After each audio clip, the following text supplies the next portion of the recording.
inta hadda waad eedi lahaydeen oo aad dhihi lahaydeen maalinta beelheblaayo ama calankeena waad ka tagtay intaad dhihi lahaydeen hoos waxaad iigu soo qortaa taariikhda iyo maalinta calanka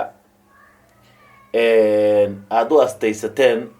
ixtiraam la-aantuna waxyaabo badan ee qalada. aniga horta sanadkan 2023 insha allah biidn illahi alkariim xaflad aana laysoo wicin ee aana laygu casuumin weligeed yaan la duubin. xaflad aana ixtiraam iyo xushmad sidii nin weyn aan la ii ixtiraamaynin aniga iyo tiimka kaameramanada ayna la socdana marka hore aanba tegi dooninba insha allah. waayo sanadkaana dhiiqooyin fara badan, ceebo fara badan iyo wejigabax fara badan aan wax ku duubay aan social mediana aan kusoo gelinayo. laakiin mar raba sanadkaa dhiiqo badan inaan istaago insha allah. السلام عليكم ورحمة الله وبركاته. وعنا ونكسن داود يال ميلول بوا جوكتان كنا سودو هذا كورنتو استوديو سبسكرايب لايك شير دع وع وش بع هذه كله دي كرامات سودن صاحب يال برامج أنا أقوم قاعد دراي باي باي 2022 هالو 2023 وبرنامج لا دور قيبوده وأن ديار جرينتي سأنكم مشغول سنة barnaamijyada qaarkood runtii waa fani. waxyaabaha aan barnaamijka ka diyaarinayo waxaa waaye guud ahaan jadwalka iyo timetableka sanadkan waxaana waalay calan beelheblaayo. beelaha qaarkood muxuu ahaa weli way soo socdaan jadwalkooda. maalmaha qaarkood way banaan yihiin, bilaha qaarkood way buuxaan. tii agosto ahayd horta waa lagu goobtay. agosto inta maalin ee ka banaan munaasabadaha gaarka ah muxuu ahaa bilaha kale inta maalin ee ka banaan maalin walba ee la qaatay. munaasabadaha waxay isugu jiraan waxaa loo yaqaano national public holiday. ayagaas barnaamij waaye. state public holiday oo maalmaha maamulaha goboleedyada iyo calamadooda ayagana ay xusaan, iyo tribes and clans oo ah waxa focuska ugu xoogan aan ku saari doono barnaamijkan. dhowr qaybood ayuu noqon doonaa, waan kala qadqaadi doonaa hadba siday ugu muhiimsan yihiin. barnaamijkan hordhac waaye. hordhaca saas ma ku dayn doono, waayo aragnimada barnaamijyada qaarkood ayaan idinkala wadaagi doonaa. tusaale ahaan xafladaha beelaha ay qabaan iyo xafladihii ugu dambeeyay, maadaama inta badan aan goobjoog u ahay xafladaha beelaha soomaaliyeed ay kusoo bandhigaan calamadooda, maadaama inta badan aan goobjoog u ahay khaasatan xafladaha ka dhacaya magaalada Nairobi. waayo aragnimo badan xafladaha dhinacooda ah, maadaama aan ahay nin muddo 15 sano ah marna kaamirada horteeda fadhiyey, marna kaamiradeeda horteeda taagnaa. waxaan rabaa inaan dadka xafladaha qabanqaabiyo iyo ciladaha iyo dhaliilaha qaarkood inaan barnaamijkan maadaama hordhac u yahay inaan idinkula wadaago. hase ahaatee waxaan idinka rabaa inta hadda waad eedi lahaydeen oo aad dhihi lahaydeen maalinta beelheblaayo ama calankeena waad ka tagtay intaad dhihi lahaydeen hoos waxaad iigu soo qortaa taariikhda iyo maalinta calanka aad u astaysateen. tusaale ahaan muxuu ahaa 18 agosto qolaas kale, 1 agosto qolaas kale. maalmaha sida loo kala leeyahay maalin heblaayo bishaas waxaa iskale qoladaas iyo qoladaas. inaad muxuu ahaa commentiga igu reebtaan, waayo taariikhaha qaar aad bay isugu dhex darsoomeen, in la kala saara ayay u baahan yihiin. anna waxaan rabaa ilaa 3 barnaamij oo timetableka jadwalalka sanadlaha ah oo dhan inta hadda diyaarka ah xafladaha aan qabanay ha ka dhacaana Nairobi ama sanadkan aysan ka dhicin, laakiin haddaysan Nairobi ka dhicin wadamo kala duwan iyo meelo kala duwan iyo gudaha dalkay ka dhaceen, in bal horta qolo walbaahi iyo maalinta ay sanadka ku leedahay ay ogaato. maalmaha sanadka kuwa publica international public holiday-ga kuwa state-ka ah iyo kuwa tribes and clans-ka ah inaan bal idin kala qaado on tablekii dhan calendarkii dhan hortiina soo dhigaa rabaa saaxiibayaal.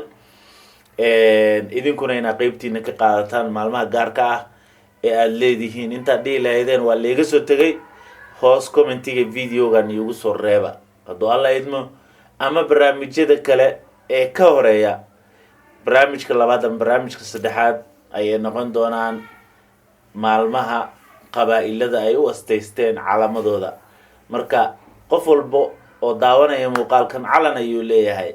calankaaga maalinta la xuso iyo bisha la xuso ee aada muxuu ahaa isheeg u asteysateen barnaamijkan iigu soo qor saaxiib yaal. horta marka laga hadlaya xafladaha calamada iyo xafladaha kaleba, muddooyinkii ugu dambeeyey waxaan ka howlgelayay magaalada san Nairobi. xafladaha la qabto waxaan rabaa horta kaamirada runtii farqiga u dhexeeyo markaa muqdisho ka shaqeynayo iyo markaa Nairobi ka shaqeynayo. muqdisho xafladaha marka la qabanayo runtii kaamirada muhiimad gooni ayay leedahay. Kenya naftirkeeda marka la yiraahdo, qoladooyinka Kenyaanka marka la yiraahdo kaamirada muhiimad gooni ay leedahay. qolooyinkan la yiraahdo adinku aad u bixisateen sujuuga ee wax bartay, kaamirada muhiimad gooni ay leedahay. laakiin xafladaha beelaha aad aragteen oo dhan badankooda ninka kaameramanka ah hadhow YouTube-kii iyo social media waa la rabaa wax qurux badan inay soo baxaan, haddana wax qiimeena iyo wax xushmad iyo ixtiraam iyo qadarin oo loo haayo habeeraa tahay ma jirto. inaa bal horta dareensiiyo aan barnaamijkan uga faa'iidaysto aad bay muhiim u tahay. dadku iskuma jiraan kaameramanada, dad waaweynaa ku jiro. runtii kaamirada iyo kaamerooyinka waxaa loo baahan yahay in aad tusaale aad kaga dayataan. haddaa aragtaan muuqaal qurux badan oo YouTube-ka ku jiro, ha isdhihina muuqaalka qaabkaasay wax u dhaceen, ha isdhihina qaladaad badanaan ka jajarnaa, shaqooyin badanaan qabanaa, cid noo ogna habeeraa tahay ma jirto. waayo maxaa ka jaraysaa mobilka gabadha wadataahi baajay wadataa, xafladii ayay mobilku qasaysaa, baaj ayadoo watay qase. haddaa la hadashido walaalay kaamiradan ka hor leh, haddaa dhahdidna waryaa iiga bax xaflada lagu leeyahay, iiga bax xaflada. kaameramanada horta baxa sidiina banaanba, hadhowna wax qurux badana lagaa rabaa. waan awoodnaa inaan wax allaala waxa aragno aan kusoo gurno meesha, isaga soo qufno qaladaadkooda inaan kusoo gurno. haddana muhiimada gooniga ay leedahay waxay tahay qofka kaameramanka ama wariyaha ah. runtii wadankan aad baa loogu ixtiraamaa Kenya. dadka aan ixtiraamin waa dadkeenan koonfurta iyo meelahan ka imaaday, laakiin dadka wadankan ku dhashay ee wax bartay, hadday noqoto aroos, hadday noqoto xaflad, aad bay u ixtiraamaan. mudnaantaasna waan siinayaa. laakiin mararka kale runtii mudnaan gooniya lama siiyo. mobilka kuusoo haray waa shirqase, mobilka waa shirqase. xafladaha la qabto oo dhan waxa qaso, waxa ku ciyaara muuqaalka waxaa waaye mobilka. qofkii baajka wataa ugu horeeya mobilkiisa oo lasoo kala baxay. 100 kaamiro iyo 100 mobil marka ay meel wada istaagaan oo saf dheer ay soo wada galaan, dadkii fadhiisan lahaa hoolka say ku fadhiisanayaan, maxayse daawan karaan, maxayse arki karaan. runtii waa qaladaad ka dhaco. waxaa loo baahan yahay 10 qofood hadday mobil wadato waxba problema ma laha. kaaga sii daran xaflad walbo inta dadka la baryaayo ee naga fadhiista la leeyahay, kaamerooyinka markaad daawataan dadka inta la baryaayo iyo inta la fadhiisinaayo ayuu ku dhamaadaa waqtigoo dhan wax kasta oo la qaban lahaaba.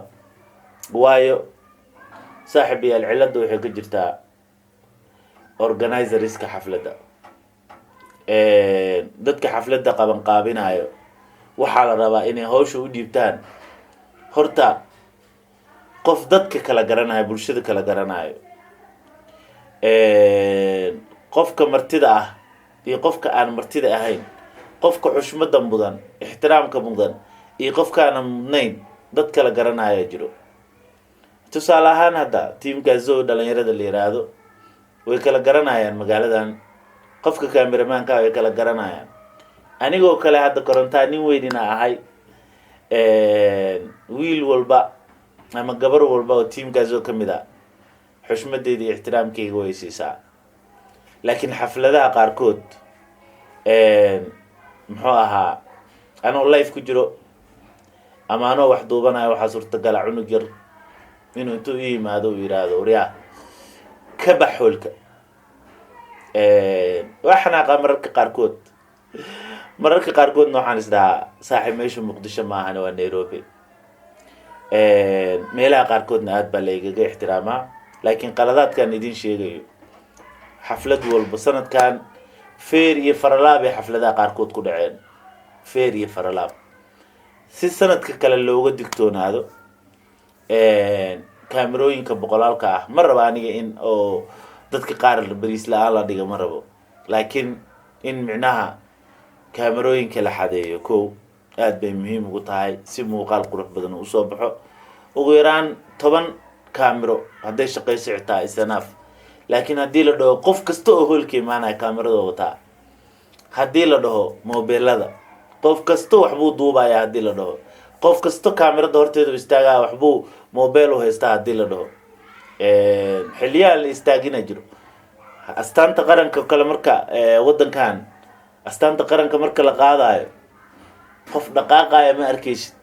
ay Soomaali u imaw astaan qaran sheegin wax xaratid qaad waa soconeynaa anaga meel alaale meesha rabnana saasa u qaseynaa.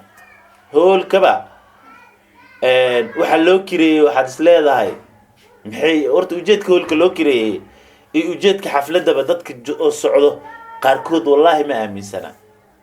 waxyaabaha qaar markaa hoolalka qaar ku aragtid ragga kaamiramanada ay shaqeynayaan saaxiibayaal muqdisho marka la joogo ayadoo kaamiramanka la ixtiraamayo basraaca la siiyaa, biyo cabaal la siiyaa. biyo cabaal idinkama rabaan kaamiramanada qaarkood, laakiin waxay idinka rabaan xushmad iyo ixtiraam. cazuumaad xitaa wallahi thumma wallahi cazuumaad xitaa kuma sameynayaan dadka qaarkood. waayo waxay aaminsan yihiin youtube-kaaga inaa u shaqaysanayso. ayadoo youtube-ka loo shaqaysanayo haddana waxaa loo baahan yahay qofka adiga kuu shaqeynayo adigoo marti ku yahay hoolkaaga marti ku yahay ixtiraam iyo xushmad. ixtiraam la-aantuna waxyaabo badan ee qaladaa. aniga horta sanadkan 2023 insha allah biidnillahi alkariim xaflad aana laysoo wicin ee aana laygu casuumin weligeed yaan la duubin. xaflad aan ixtiraam iyo xushmad sidii nin weyn aan la ixtiraamaynin aniga iyo tiimka kaamiramanada ayna la socdana marka hore aan ba tegi dooninba insha allah. waayo sanadkaana dhiiqooyin fara badan, ceebo fara badan iyo wejigabax fara badan aan wax ku duubay aan social mediana aan kusoo gelinayo. laakiin mar raba sanadkaa dhiiqo badan inaan istaago insha allah 2023 shaqa iga go-an. laakiin ha iga go-naatee hool aan layga casuumin uma socdo insha allah biidnillahi alkariim. qof walba oo casuuma hool walba oo layga casuumana waxaan diyaar u ahay inaan wax qurux badan aan kasoo diyaariyo. barnaamijka soo socdo ilaa 3 barnaamijay noqon doonaan. calaamada jadwalka timetableka maalinlaha ah, maalmaha caalamiga ah markaasi muxuu ahaa Soomaali oo dhan ay leeyihiin. waayo waxaan barnaamijkan kaga gol leeyahay aan raba inaan idin soo tabiyo waxay tahay in maalin caalami ah inaanan lagu beegin xaflad calan cid gooni ah ay leedahay. ayaga naftirkooda maalmaha ay leeyihiin inay ka dhex aqoonsadaan sanadka oo dhan ayaa waxaan rabaa 3daas barnaamij inta ka banaan sanadka iyo maalmaha ka banaan inaan bal idinla wadaago. inta maalmood ee fursadu leed iyo inta banaan ee inta maalmood ee buuxdo iyo jadwalkaas oo dhan adinkuna qaybtiina ka qaata inoo soo qora maalmaha gaarka ah munaasabadaha gaarka ah xafladaha beelaha ay leeyihiin calaamadaha iyo astaamaha lagu soo bandhigo inoo soo qora hadba calanka aada leedihiin maalinta aada soo bandhigtaan commentigii igu reeb saaxiibayaal barnaamijkan waan kala qadqaadi doonaa haddii allah awooda la qadaro kan wuxuu ahaa iska hordhac iyo inaan bal xafladaha iyo barnaamijyada wax laga bedelo sanadkan 2023 oo January maalmo kooban iyo kaliya ay ka harsan tahay insha Allah bidnillahi alkarim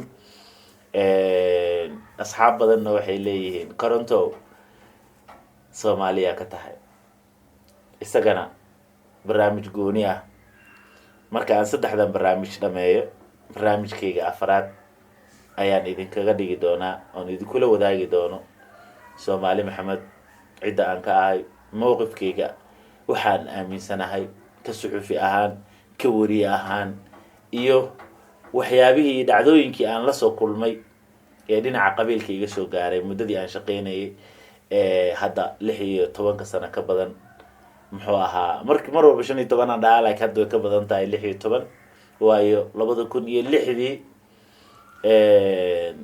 ilaa hadda kolay inta laga jooga no xisaaba insha Allah inta barnaamijka xigaan dib ugu wada kulmi doono Cabdiqaadir Koronto idin leh qaybta commentiga igula wadaag maalinta iyo bisha